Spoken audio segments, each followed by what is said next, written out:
Good evening again. Uh, in the second session, we are going to have an interesting topic being discussed, and we have none other than uh, Shri Milind Thatte, who is going to talk about the issues of tribals or tribals in Indian politics in general, their setting, where as to where they are placed in overall Indian politics as such. Shri Milind Thatte, I have a privilege of knowing him for many years now. Since yeah, our young days, we I know him.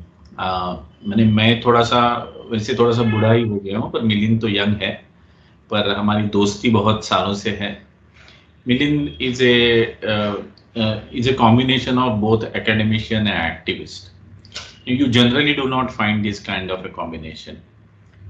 Milind has written certain books. His book titled Ran Bakhar is about his experiences and observations of tribal life. And I must say that those who are present over here should surely try to read this book, though it is in Marathi. I'm sure even those who cannot really understand Marathi, they should also make an attempt to read. Those who can understand Marathi should certainly read his book Rahan Bakhar, which is this shows that Milind is a very keen observer, and the passion that he has for the tribals.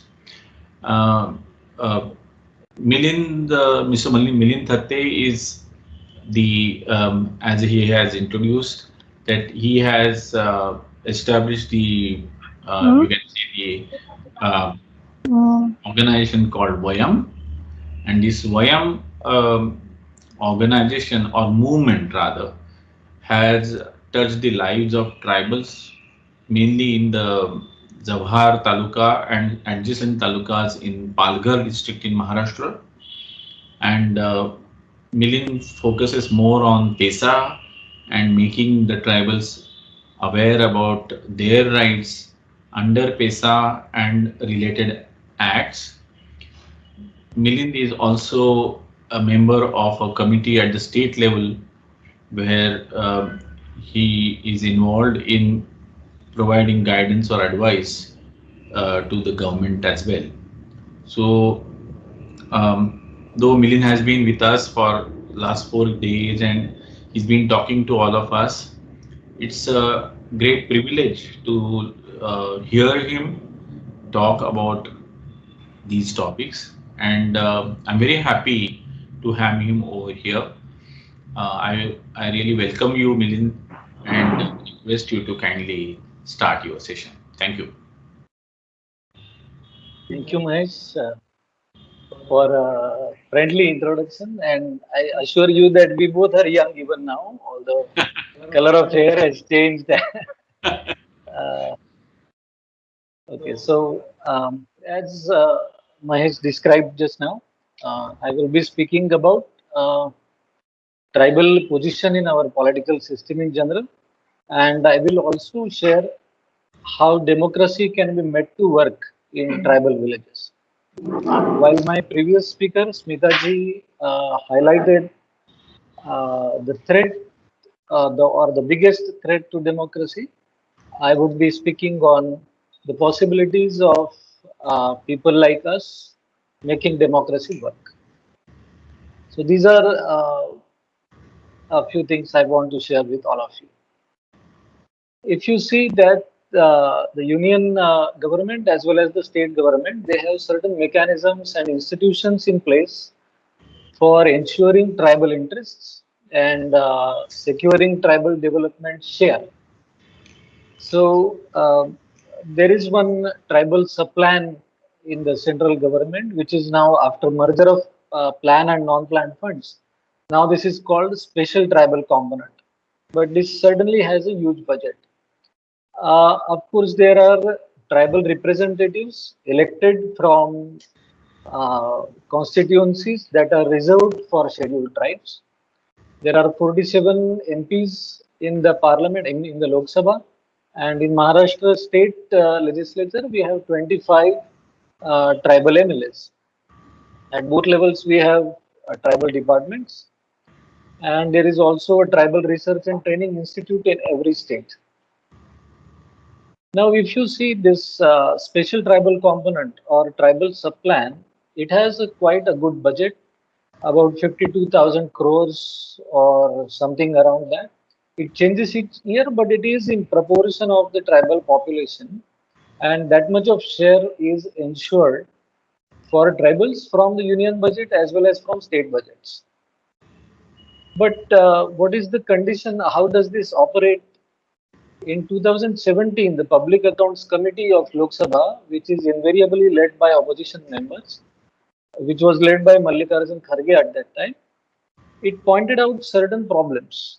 And you can very well understand that when there is a fund, that fund has to percolate down to the last beneficiary, and for that, certain mechanisms, systems, monitoring has to be in place.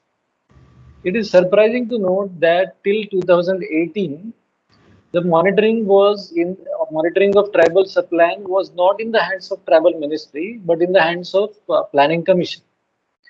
After this Kharge committee's PAC's report in 2018, there was an MIS, that is a computerized real-time monitoring system set up, and the monitoring unit was shifted from planning commission to from Niti Aayog to MOTA. MOTA is Ministry of Tribal Affairs. But CAG also pointed out in its report in 2015 that in spending and planning the tribal subplan funds, which are in thousands of crores, there is no involvement of local community in planning. So the real needs of tribal citizens do not necessarily reflect in schemes taken up by state and central governments. There was this Vijay Kedkar Committee on Regional Imbalance appointed in Maharashtra, which gave its report in 2011-12. They had recommended that 50% of tribal subplan fund be transferred straight to Gram Sabhas.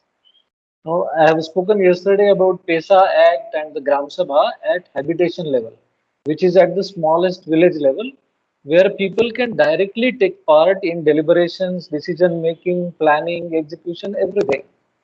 So Kedkar Samiti said 50% tribal subplan fund should be transferred to Gram Sabha, straight to Gram Sabha, and let Gram Sabhas decide what to do. Because the majority of tribal population is rural, which is scattered over in these Gram Sabhas. And if they get the rights over these funds, they can certainly have a lot of work done. It also recommended 15% to Gram Panchayat, 15% to Panchayat Samiti, 10% to Jila Panchayat, and 10% at state level. But as all of us would guess, rightly so, that this report is not even tabled in the assembly yet. It was in 2011, now this is 2021. Three governments have passed. I mean, this is the third government that's going on, which has not brought it up. Now, if you see in terms of political positioning, are there tribal representatives at various stages? Is the tribal community represented well in the politics? If you see the bullets on the screen, it is quite impressive. But the question is, now in Maharashtra, there are 13 districts are in scheduled area. And PESA clearly says that all positions of local body presidents, that is Zilla Parishads, Panchayat Samitis, and Gram Panchayats, all positions of presidents are 100% reserved for scheduled tribes.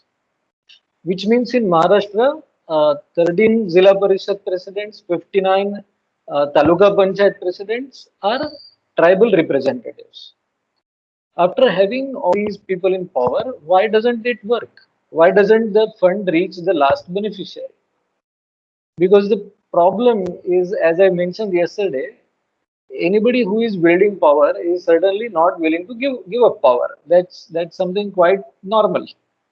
And that is that has been happening all the time, because the Kedkar Samiti's recommendations were not suitable to people in power. People who are decision makers right now, who have their hands on these crores of funds, they do not really wish, they do not really wish this to happen, that it goes decentralized and that they lose the decision making over those funds.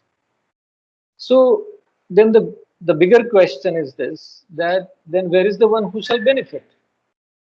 Because the person who benefits sits in that small tribal habitation whose voice is seldom heard in the policy circles. So if you think of rising them, now this one who shall really benefit from this is 88 lakhs in Maharashtra as per census, the rural population of scheduled tribes. And how to make this happen, how to get that last person awakened and assertive in getting his share of the development funds, development rights, and every other opportunity. So I am beginning to tell you this story. The name of this organization is Vayam. Vayam means we in Sanskrit, and the name is such because we believe in inclusion. And people often say that we are working on decentralizing the power. तो आप उल्टी गंगा बाहर आए. But we don't find this ulti Ganga. We think this is Siddhi Ganga. Right now it is ulti Ganga flowing from top to bottom. We want to say that we are not the bottom, we are the top. Because the constitution begins with us. It says we the people. It doesn't say we the parliamentarians, doesn't say we the central government, doesn't say we the state government. So it begins with us. So we are the origin of that Ganga of democracy. So let's see if this is really possible. Now there is a proverb in my area. I work in Palghar district and Nashik districts of Maharashtra, and there is a proverb which says that the man who lives there is not scared of a tiger, not scared of a ghost, but scared of an educated white-collared man. In local language, it is भीत नाही वाघाला, भीत नाही भूताला, भीतो धावल्या माणसाला. So that man or the person over there who can share his habitat with a tiger, he can live in the stories of ghosts and in darkness, but he is afraid of paper. And it was simple for us to remove fear of paper, to remove the fear of laws and sahibs, and make people aware that laws are not to be feared of, paper is not to be feared of, paper is a weapon that we can use in democracy. So the first thing that we could do was educate people about the provisions of NREGA, National Rural Employment Guarantee Act, which was passed in 2005. And this act assures that if a villager demands unskilled labor work, then he or she shall be provided work within 15 days of his demand. Now the trick here for bureaucracy was that if the demand is registered, you have to provide work. And this work is always prepared 1 year in advance and kept ready with technical sanctions, administrative sanctions, and estimates and budgets, and everything is ready. The simple thing is there has to be a demand from people, because the law says whenever work is demanded, it shall be provided. It is guaranteed. It is Rozgar guarantee, not Rozgar promise. So the first thing that we had to do was educate people about how to file, how to register their demand. And to file the demand, there is one form called form number 4. In Marathi, it is called Namuna 4. So the first thing that we encourage people to take up is Namuna 4 ki ladai. And what is that ladai? That you simply have to fill that form, go to Gram Panchayat and ask Gram Panchayat for a dated receipt. For this also, people had to struggle, argue, wait, try again and again, and convince the lower bureaucracy that you have to give us a dated receipt. This is our right. The first year when we tried this was in 2008. Very few people believed us. It was only in 3 villages that people believed us and filed those papers with the Gram Panchayat, insisting on a dated receipt. What was the regular practice? The Gram Panchayat would not give a dated receipt or simply would not give any receipt at all. And then the demand would lose in the oblivion of chunks and piles of papers in government offices. But when people get the receipt, after 15 days, if there is no work provided, people are assured of unemployment allowance, which is 25% of the wage rate. But that allowance is supposed to be paid from the government staff salary who is responsible for not giving work. So this was something wonderful in the law. And we made people aware that this is what you can do. So in two villages, this happened that there were not provided work in the first year of our uh, uh, mission. So they took up these unemployment allowance forms and went to the Panchayat Samiti, which is the higher office of a Gram Panchayat, and played the papers before the officers there and told him that we want unemployment allowance because this is 16th day of us filing the demand. And what happened was immediately chakkar shuru ho gaya or people got work within 2 days. Since then, we have been repeatedly doing this in more and more villages. You will be happy to know that our organization's leaders right now, our president and our secretary, both belong to the first batch of Narega tribal labor who got work because of our efforts. They had so much of conviction that we could use Narega and get employment within our village. We didn't have to migrate. We didn't have to leave our village in search of work. And this movement spread across because of this conviction of tribal youth in our first batch. The second thing that came up was ownership of land. Now, as yesterday our speaker who spoke about the FRA pointed out, that people have been tilling, cultivating forest lands as farms. I mean, these have been farms for like 4 generations, 5 generations, 6 generations. It is that old. But the law did not provide for this. It was a British law, and British had simply extinguished all rights of tribals in the forests. But Forest Rights Act recognized this, and it assured that people, if they filed claims for the land that they were holding as farms, their right would be recognized over that land. Till so far, what was happening?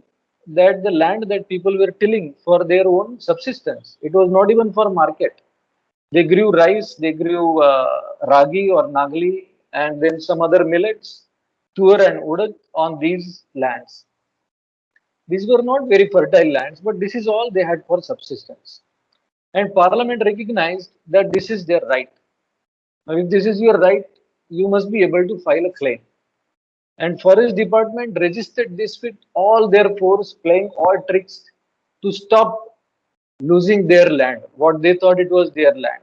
Now, Forest Department, the fun part, I mean, the trick or the secret behind this is not the love of forests that Forest Department has. Very few officers really care about the forest. What we have understood and seen in the field is that the square kilometers area of forest defines how many foresters should be appointed there. If this area reduces on paper, then they are in trouble. And that is all they were concerned about. So they refused, they tried to put in bureaucratic hassles, and people had to take up a long struggle. And what happened was people filed FRA claims. We helped a lot of people in a lot of villages in writing those files, writing their claim forms, in training the youth in that village in writing those forms and attaching the proper evidences, going through the proper process. After taking all these efforts, when people got titles in their hands, these titles were reduced to like 10% or 5% of their actual landholding. Now, many of them got 200 square meters, some got 800 square meters, some got 1200 square meters. Now, if you want to compare this with something, 1000 square meters, in Marathi it is called Guntha, or in Hindi it is called Bigha, which is such a small, this is like 1000 square feet. That is like your, say, 2 BHK flat with some veranda outside. That much of size for a farm. That was ridiculous. But majority of people got land titles which mentioned this small area of land. So people started telling us that why has this happened? And we wondered why this was happening. And we told people that if we want to know why this is happening, why government has reduced your claimed land area to such a minuscule, we should use RDI. So right to information, to ask government what process the government followed and what evidences the government had to reduce your claim, which was approved by the village Gram Sabha. And so we drafted one RDI form. We were a very small organization at that time. I had only two or three local tribal volunteers with me. And we found out to a lot of villages telling people that if you have got a title which is reduced to a small part of your actual holding, use this RDI form. And we give people a date that on 8th April 2013, you come to the additional collector's office, simply go to the window out there and file your form, take a receipt on the photocopy of your RDI form. We were hoping that there would be like 200, 300 people. And to our utter surprise, we had 1272 people queuing up with these RTI forms in their hands. This long queue went to the fish market and fish market, and the gossip started about what queue is this. This is quite natural. Wherever you see a queue, you definitely go there and you ask, "अरे किस बात के लिए कतार में खड़े हो भाई?" And when you come to know that this is also a matter of your concern, you also join the queue. This is how the number had reached to 1200. After filing this RDI, this government office initially gave some misguiding answers, and people had to file first appeal of RDI. This was in May, month of May, when a lot of people had to migrate in search of work. They had left their villages, and very few lived back who joined the first appeal movement. So when they filed first appeal, there were 450 people who joined. And they filed their first appeals. There was a hearing taken up by the appellate officer there, who kind of threatened the people that he asked people कि आपको जमीन चाहिए या जानकारी चाहिए एक ही चीज, which was ridiculous. He also asked people who paid them, who gave them money to come here and file RTI in such big numbers. Fortunately, when we went in second appeal, the Chief Information Commissioner understood the gravity of this problem and he passed an order that in future no tribal should be made to file an RTI application for this. Now this information is available on district collector's website freely without anybody asking for it. After this government's embezzling with people's lands was exposed, the forest department had given counter opinions, and without verifying the opinions of forest department, the revenue department had simply given titles with small land pieces. So we filed appeal to DLC, which is district level committee, and when it came down for verification to subdivision committee, we offered our support. Our volunteers sorted all the data, helped them with the files, and we also asked our village volunteers to organize the remeasuring of all these lands using GPS devices. So we could do within 2 weeks, we along with the government machinery could measure more than 1400 claimed lands, and this is one of the happy faces we got with a revised title. At the same time, there was something else that we took up, and it is called community forest resource rights.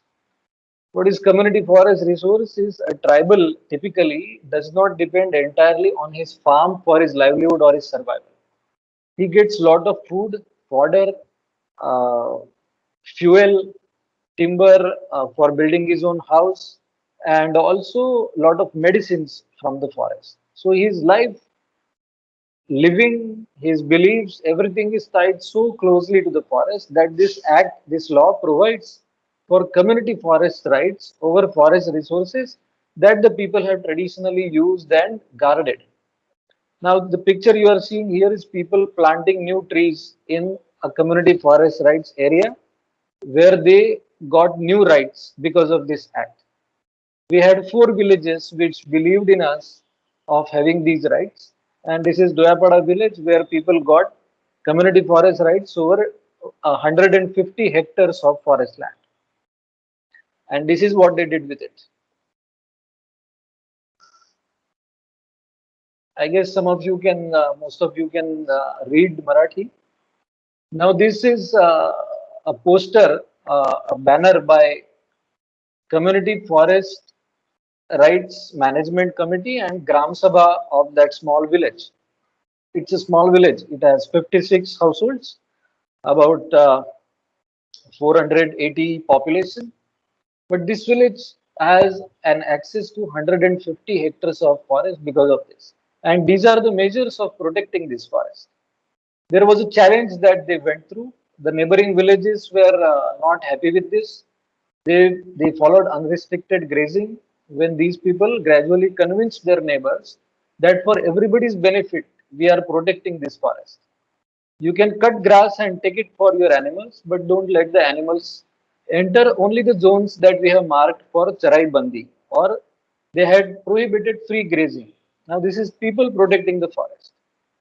And once it so happened that when people were actually protecting from grazing, if you understand why this prohibiting grazing is so important, because all natural regeneration that happens, the jungle, we didn't plant the jungle.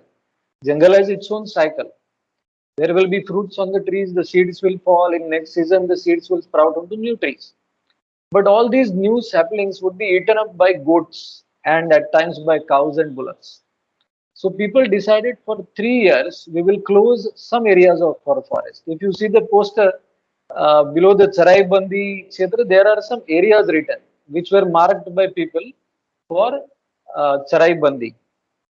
Now, during this, one interesting incident happened. People were trying to protect, and forest department was neglecting, and the people decided to write to the forest department. And I simply forwarded their letter to the forest secretary at that time, and he took it as a very serious issue. And then suddenly, forest officers came running to this village, offered cooperation, offered protection from neighboring villages, stray cattle, and all that. But one more thing which happened after in the second or third year of people having these rights, and when people were actually managing the forest, Forest Development Corporation of Maharashtra had some stake in that area, and they had marked some area of the forest for felling of timber trees. And they walked into the village, their guards, and they told people that some 100 or 200 trees were to be marked. And when they said to be marked, people knew this very well that when a tree is marked, in local language, people say झाड छापेला है, छापलेला आहे. So when the tree is marked, they mean the tree is going to be cut by the forest department, by the Forest Development Corporation. So people resisted, and people quoted the people showed them the title, people showed them their forest conservation plan, and they pursued and persisted through this while the FDC and bureaucracy was putting pressure on them. They did not allow a single tree cutting by Forest Development Corporation. Next year, when there was a 33 crore plantation drive by Maharashtra government, the Gram Sabha of this village approached the forest department proactively and told them that we don't want exotic species like acacia and eucalyptus planted in our forest. These are the species, and they nominated some. They nominated some 7 or 8 tree species. Now, this was on the basis of a people's biodiversity register that this Gram Sabha had prepared. They had a scientific, data-driven base for this argument, and they planted 15,000 trees in next 2 years. They also got a processing center there. They have more than 400 mahua trees in the forest, and mahua seed oil is a very good edible oil for people. So forest department, they pursued with them, and forest department provided them with an oil expeller, which is a community property, and people bring mahua seeds from the forest. They don't have to go to the city to get their edible oil. Now this getting rights was a huge thing. Although I finished it in a few minutes, it took years of struggle, rather 4 or 5 years of struggle. And even after recognition, the struggle has not ended. Somebody from audience asked me yesterday about this. The forest department unfortunately still has officers with colonial mindset who misinterpret laws and say that the forest right holder is not allowed to dig a well because some Forest Conservation Act says that for drilling a mine, for testing a mine, there is a drilling done. This is a mechanical drilling, and if the drilling is more than 8 inches, the central government has to clear it. Now, officer who cited this section, I really don't understand how illogical, how irrational this could be. Digging a well and digging a mine are two zameen asman ka fark in dono mein, are two different, completely different things. But then we had to find it out when the digging of this well started, and when no government was department was really coming forward to provide funds for this, our organization arranged some funds, and these were private wells dug by people. There was also a lot of Ramadan done in this.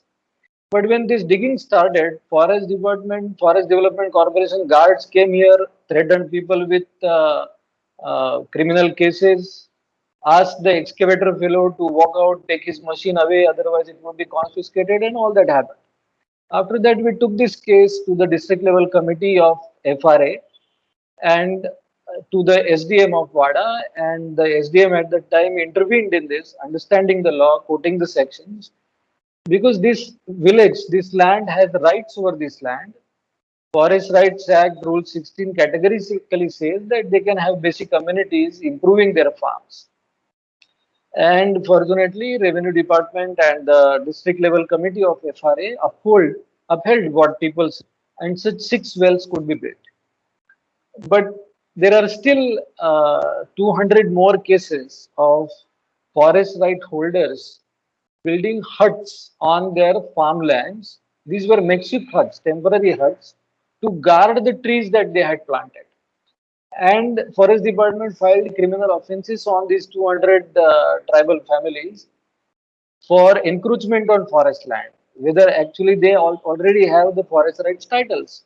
But these cases are in court, and people have to go to the officers who initiated these ridiculous cases. They are transferred and happily posted somewhere else, but people are still court ke chakkar kaat rahe hain. So the struggle continues. It hasn't finished or completed.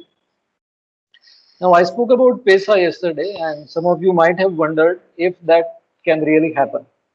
The PESA rules were passed in Maharashtra in 2014, and Gram Sabha could be held in a pada if people of a pada, that is a small habitation, wrote a resolution with signatures of 50% or more voters of that pada. Then the government is supposed to take action and notify that Gram Sabha within 4.5 months. But this did not happen. And after people wrote this resolution, 6 months passed. So then we decided that 42 such villages would come together in a rally at the sub-district place of Jawahar, and more than 2,500 people from these 42 Gram Sabhas walked in this rally. And there were some journalist friends there who asked me, how did you arrange finances for getting people here? And I asked him, you walk in through the rally and ask anybody about the finances.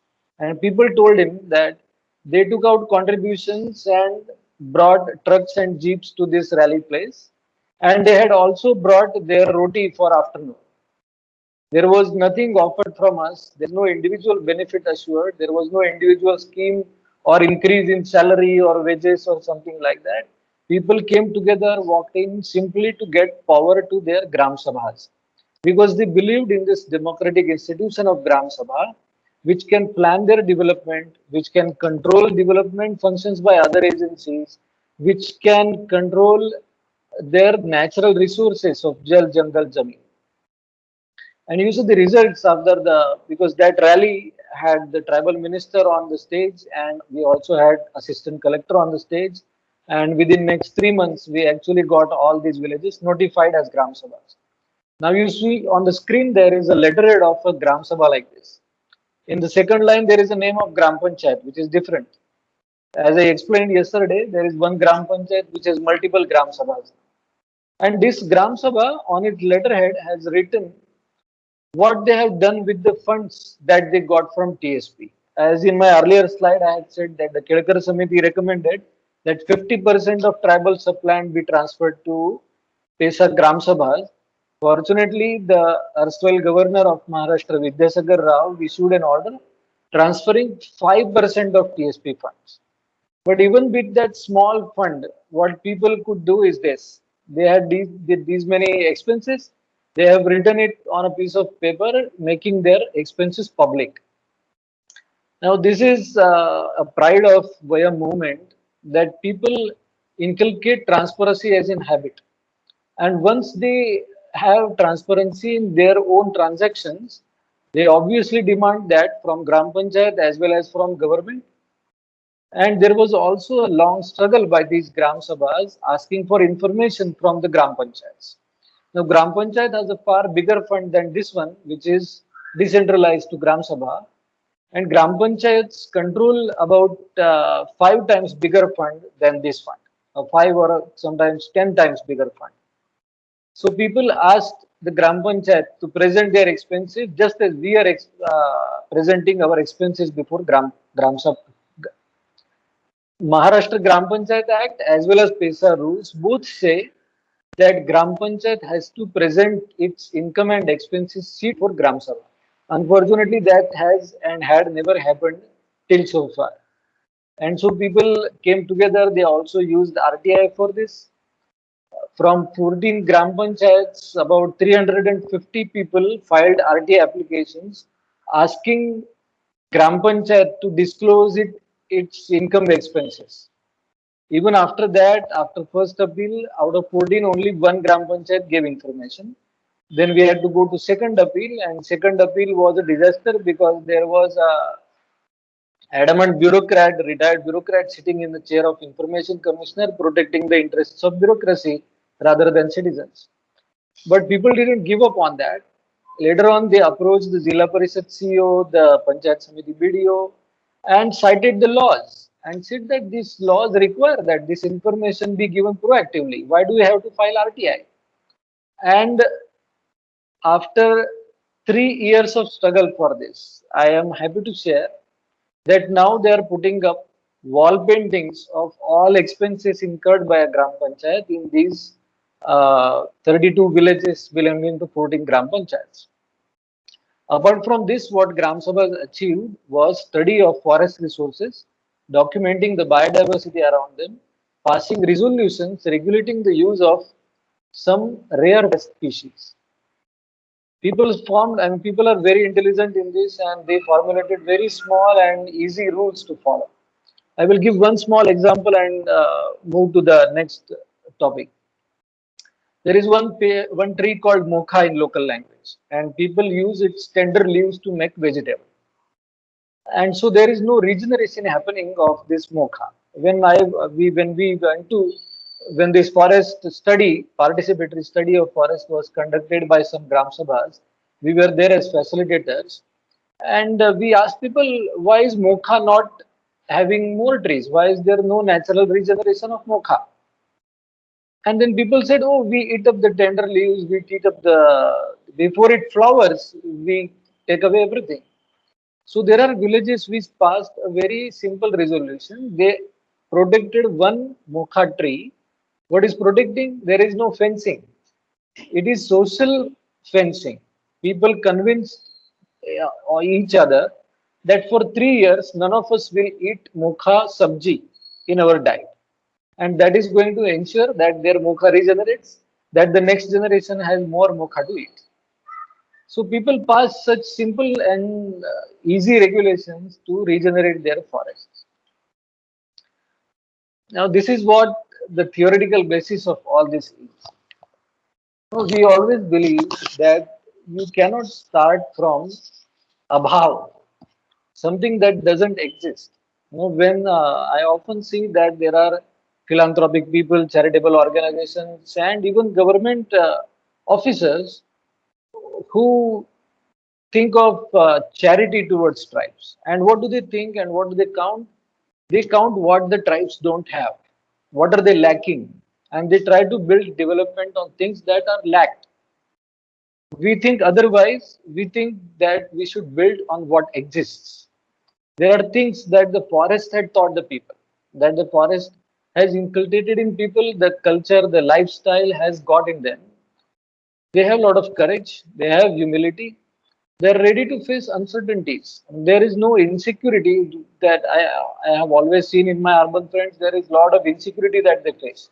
In spite of having two apartments and investments in multiple mutual funds and whatnot. But people are ready to take uncertainties. They have a lot of perseverance that nature gives a man. The other thing that we do is learning by doing, not by lecturing, not through listening, but by doing. Now, all these people who have participated in our movement and are now leading our movement, they have learned every law by doing, every rule by doing. They have learned the democratic rights by doing. And they learn in groups. They don't learn alone. Now, you must have heard this concept of Ubuntu, where there is no individualist competition. Everybody wins together. So this is what we try to achieve.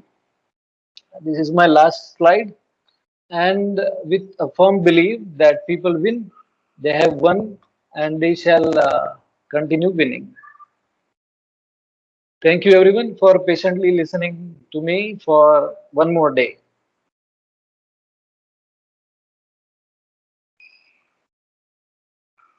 Yeah, we can take questions. Yes. Um, I think Mr. Hemant Chabra wants to ask some question. Yeah. Yeah. My question. Can you hear me? Yes. Yeah. Can you hear me? Yeah. Okay. My question is the main thing is the funding from the government body to the Gram Sabhas. How does Milind and other groups plan to work on this? Because I think that's the key thing.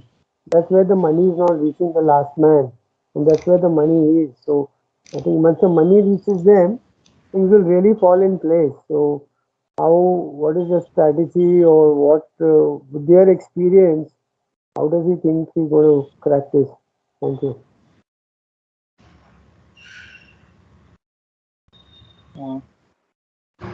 Sorry, I couldn't hear the last part.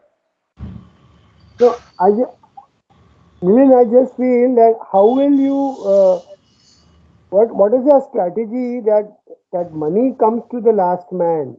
I mean, we all know that the political parties hold the money and that's the benefit. So have you been able to get any breakthrough in that? I saw the last slide where a certain 5% we got to certain order.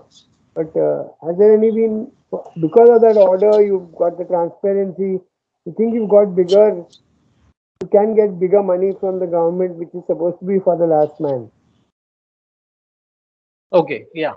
The idea is if the last man in the Gram Sabha awakens, his demands will become stronger and based on the legal or constitutional provisions.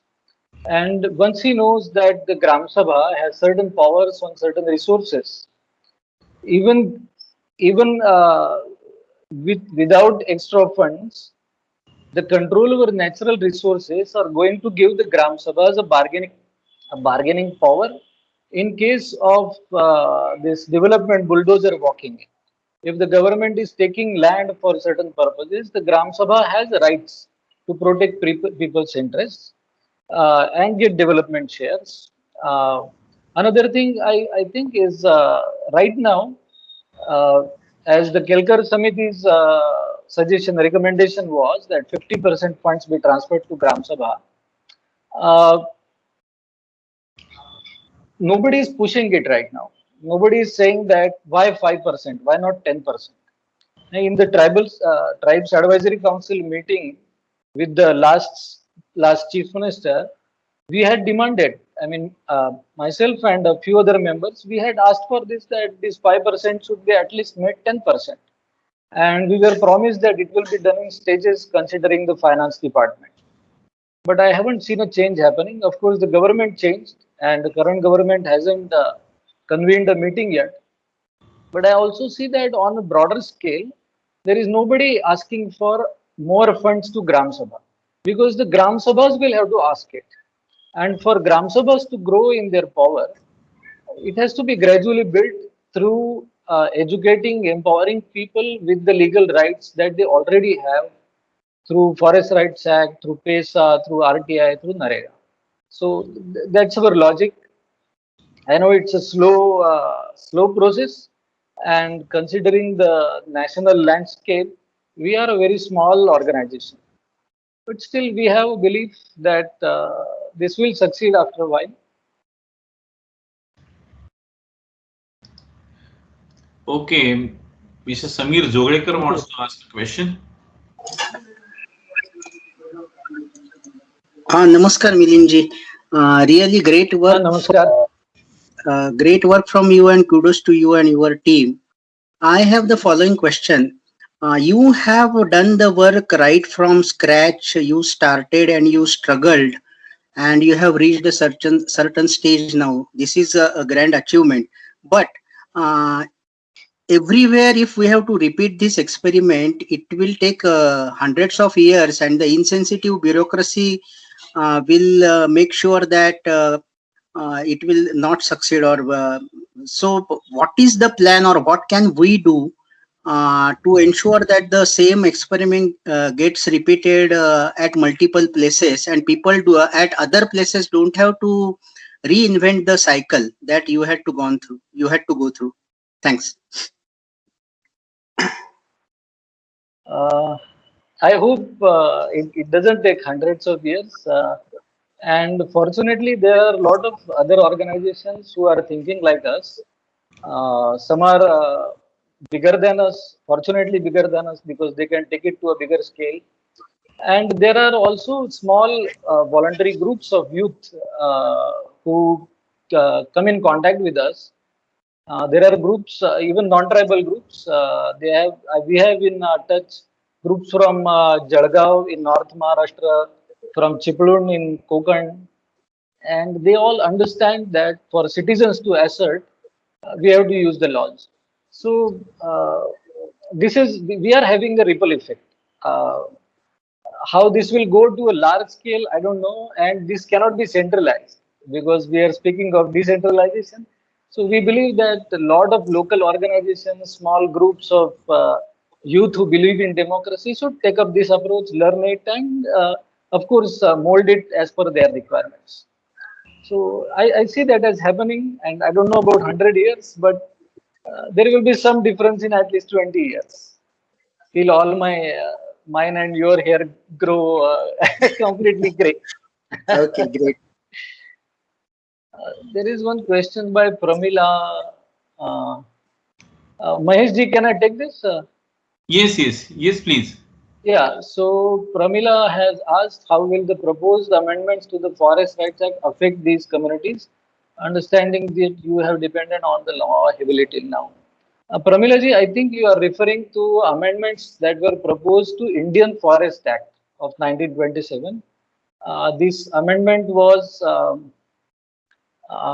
proposed by the current central government, by the Ministry of Environment and Forests, and we opposed it.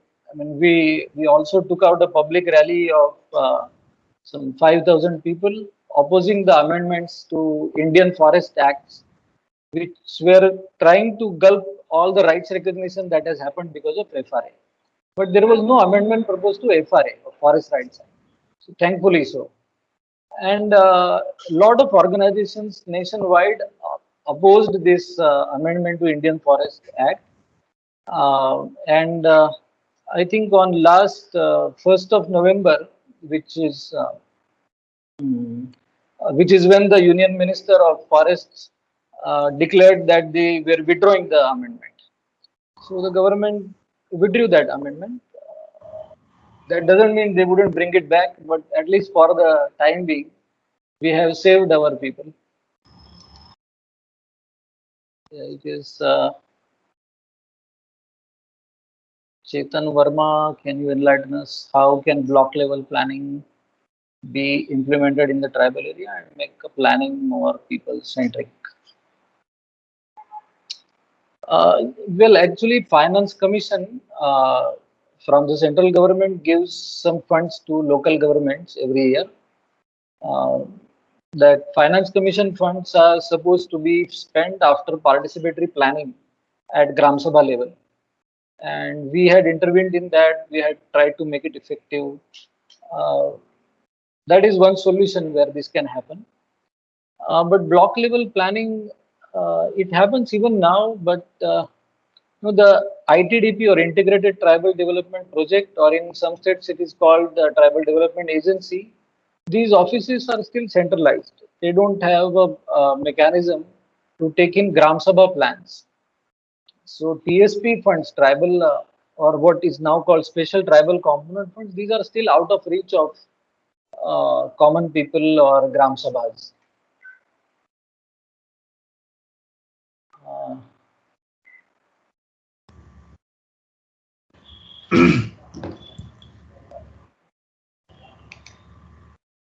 is there something more? Block level, there is a question about, can you enlighten us with how can block level planning can implement? Yeah. Chetan Verma ji has asked it, and I try to answer that only. But to make it people centric, people's demand has to rise, and that is what we are trying to come to. But even people like us, I mean, people who are citizens, concerned citizens, and not party to those funds or not beneficiaries as such, as concerned citizens, we also should mobilize, lobby for this thing to happen, that decentralization of fund planning, at least of special tribal component. Now, on paper, for every government scheme, you need a Gram Sabha resolution.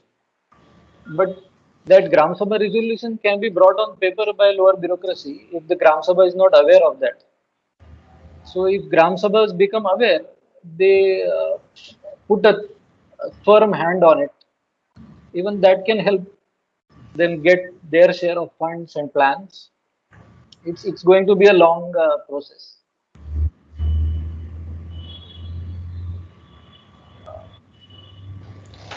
I think Mahesh ji, there are some compliments which I have already read, and I thank all these friends over there.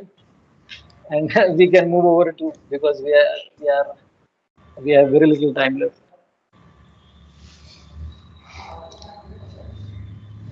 Milind sir, thank you so much for both your sessions and making this webinar possible, also working with us and making all the sessions so effective with your presence and your grassroots level work.